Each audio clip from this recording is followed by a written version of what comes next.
Bonjour à vous, le futur marié.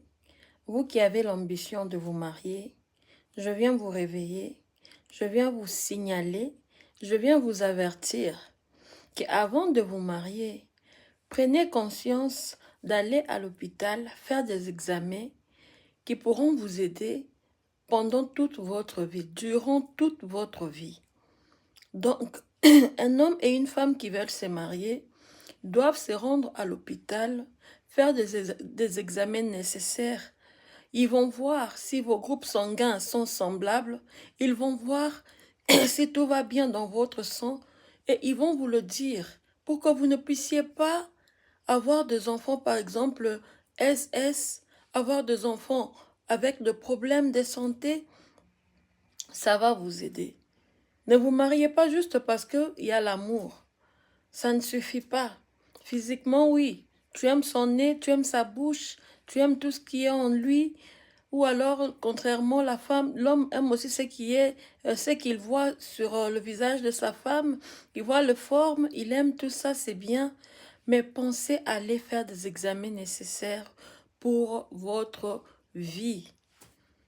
Parce que imaginez si vous vous mariez et que vous commencez à avoir des enfants avec des problèmes, vous ne serez pas dans la joie dans votre couple. Vous ne serez pas en paix. Il y aura maintenant des problèmes genre que non, ça vient de ta famille. L'autre dira aussi non, ça vient pas de ma famille, ça vient de ta famille. Donc vous allez voir qu'il n'y aura pas d'attente et ça va vous amener au divorce. On vous dit toujours que non, il y a des gens qui disent non, avant d'épouser une femme, il faut laisser, il faut goûter. Je ne sais pas ce qu'il faut goûter. Une femme est une nourriture ou quoi, je ne sais pas. Mais des choses importantes, on ne vous le dit pas. Allez vous faire dépister, allez faire des examens, allez faire des examens même de maladies transmissibles pour voir si vous êtes bien, si votre santé est en ordre. Parce que imaginez-vous, vous vous mariez aujourd'hui et demain, vous découvrez que vous êtes malade et tu contamines l'autre. Donc, il n'y aura pas de joie dans le couple. Vous allez voir que ça sera vraiment, au lieu que ça soit le meilleur moment de votre vie, ça sera un moment terrible, un moment qui va vous faire détester la vie et vous allez même préférer la mort.